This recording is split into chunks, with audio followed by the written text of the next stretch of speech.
ځان نیوز محترم لیدونکو السلام علیکم. د نن ورځ پرمختیایي خبرونو ته ښه راغلاست. د مالیې وزارت د غوره مدیریت فساد سره د مبارزې د ژمنو مسلکي کسانو پر ګمارنې او سوداګرو ته د اسانتیاو برابرولو په پایله کې د روان میلادي کال په لومړیو 10 میاشتو کې د ننګرهار ګمرک څخه 15 میلیارد او 922 میلیونه افغانۍ عواید راټول کړي دي چې د تیرې ادارې په پرتله پکې 2.8% زیاتوالی راغلی ده.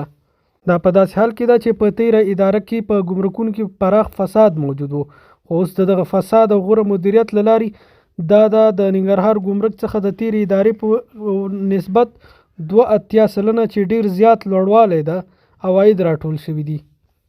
د افغانستان مرکزی بانک وايي د بشري مرستو په دوام نن د 40 میلیونه امریکایي ډالرو یو بله کڅوړه کابل ته راورسېدله.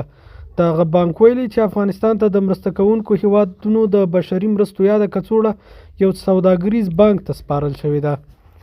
له هغه وروسته چې اسلامي امارت واک ته ورسېده، امریکا د افغانستان پر بانکونو بندیزونه ولګول چې دغه بندیزونو له مخې افغانستان ته په بانکي حسابونو کې پیسې نشي لیږل کېدلی.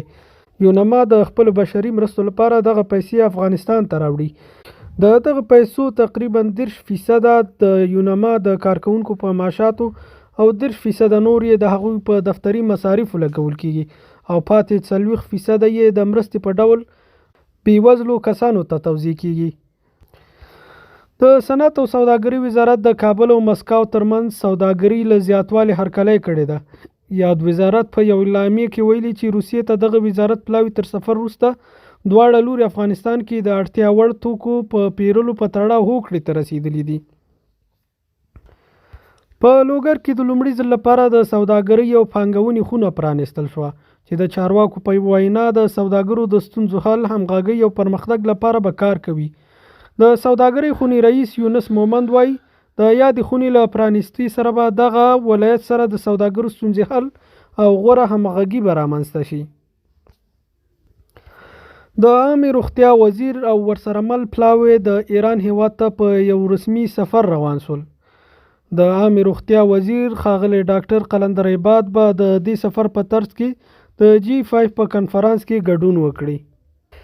همدارنګه د کورنیو چارو وزارت د افتخاري فدراسیون ورزشکاران ایران ته سفر کوي. د ښوونې او روزنې لوی قومندانۍ د بدني او سپورتوي مدیریت او د کورنیو چارو وزارت افتخاري فدراسیون لوبغاړي د ایران هیواد د کیک بوکس فدراسیون په بلنه یاد هیواد ته په سیالیو کې د ګډون لپاره سفر کوي. د کانون او پټرولیم وزارت وایي چې د کابل ښار د 12مې حوزې اړوند شینه سیمه کې اوسیدونکو له لوري یو کان کشف شوی ده. د یاد وزارت په وینا د دې کان د روښانتیا او څېړلو په موخه یو پلاوی ټاکلی ده.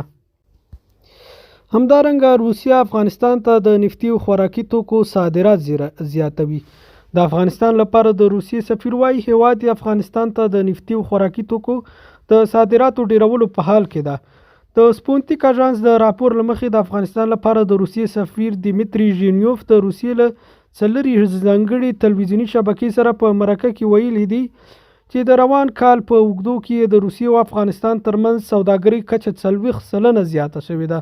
دا په داسې حال کې ده چې د مخکې افغانستان په چارو کې د روسیې ځانګړي استازي زمیر کابلوف ویلي و چې روسیه او افغانستان ته د اړینو توکو لکه غنم او نفتي محصولات په تړاو د همکارۍ لپاره اصولي هوکړلیک لري.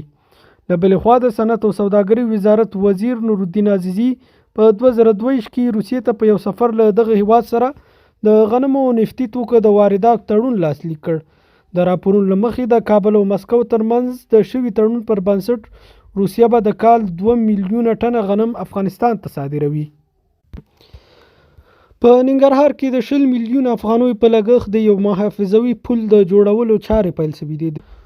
د ننګرهار ولایت اړوند کانال ریاست د زرګونو جریبه ځمکې تخریب مخنیوي په خاطر د کرنې او اوبو لګولو وزارت تخنیکي او مسلکي چارو مرستیال مولوي صدراعظم په لاس چې پر مهال کې د کانال رئیس مولوي غلام رحمان کظیم، د کرنې رئیس مولوي عبدالستار محمد او ګڼ شمېر کرنیزو شرکتونو مسؤلین حضور درلود. د 20 میلیونه افغانیو په مالی لګښت د محافظوي پل د جوړولو چارې پیل شوې دي. د محافظوي پوله د ورښتونو سیلابونو له امله ړنګه شوې وه.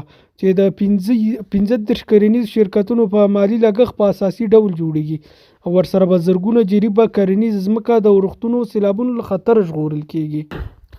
د ازبکستان له لارې افغانستان ته بشري مرسته راورسېده. د کډوالو په چارو کې د ملګرو ملتونو عالي کمیشنرۍ د ازبکستان د حکومت پر ملاتړ افغانستان ته د بشري مرستو په ګډون 12 لارۍ راوستول شوي دي. په تاشکند کې د ازبک رسنیو راپور ورکړی چې د کډوالو لپاره د ملګرو ملتونو عالي کمیشنرۍ UNHCR د ازبکستان حکومت پر ملاتړ افغانستان ته له 48,000 کمبلو بار وړونکې لارۍ لیږلي دي. دغه ټولګه د ترمز په ښار کې د نړیوال څو اړخیز ترانسپورت او لوجستیکي مرکز له لارې افغانستان په سخت ژمي کې د دې هیواد خلکو نورو زیانمن شوو برخه استازو ته د حیاتي مرستو رسولو په موخه استول شوې ده. دغه ټولګه د کډوالو لپاره د ملګرو ملتونو عالي کمیشنرۍ د بشري لوجستیک له سیمه ییز مرکز څخه چې د 2021 میلادي کال د اکتوبر په میاشت کې د ازبکستان د حکومت پر ملاتړ جوړ شو واستول شوه. UNHCR وایي دا په ځانګړې توګه په ژمي کې اړتیا ده ورته. په پای کې ازبکستان د حکومت او سیمه ییز همکارانو په مرسته کولی شي په چټکۍ سره په افغانستان کې د ښځو، ماشومانو او نارینه‌وو د بیړنیو اړتیاوو په پوره کولو مرسته وکړي. د ترمز مرکز ازبکستان په جنوب کې موقعیت لري او په 2021 او 2022 میلادي کلونو کې 217 لارۍ د لومړنیو اړتیا وړ توکي، بې ځایه شوو کورنیو او د طبیعي پیښو لکه سیلابونو او زلزلو قربانیانو ته استولي دي. په ټوله کې د مهاجرینو لپاره د ملګرو ملتونو عالي کمیشنرۍ په 2022 کې د افغانستان په ټولو 14 ولایتونو کې له 5,900,000 کسانو سره مادي او حقوقي مرستې کړې دي. په خوست ولایت کې د اوبو لګولو 2 سترې پروژې پیل شوې دي. د خوست په 2 مختلفو سیمو کې د اړیکو دفتر له لوري د بهرنۍ کلیوالي معیشت په چوکاټ کې د اوبو لګولو 2 پروژې پیل شوې دي چې سلګونه کورنۍ به د ځمکو خړوبولو لپاره ترې ګټه واخلي. په خوست کې د اړیکو د دفتر مسؤل محمد علي زدران وایي د مرکز ماڼۍ په سیمه کې د 200 مترو په اوږدوالي سره د یو کانال د جوړېدو چارې روانې دي چې شاوخوا 3,580 امریکایي ډالر لګښت پرې راځي. د ماڼۍ کانال تقریبا 1200 کورنۍ ګټه اخلي او د کانال اوږدوالی 200 متره ده. د کانال بر 80 متره او جګوالی 80 سانتي متره ده چې 4 میاشتو کې به دا پروژه تکمیلېږي.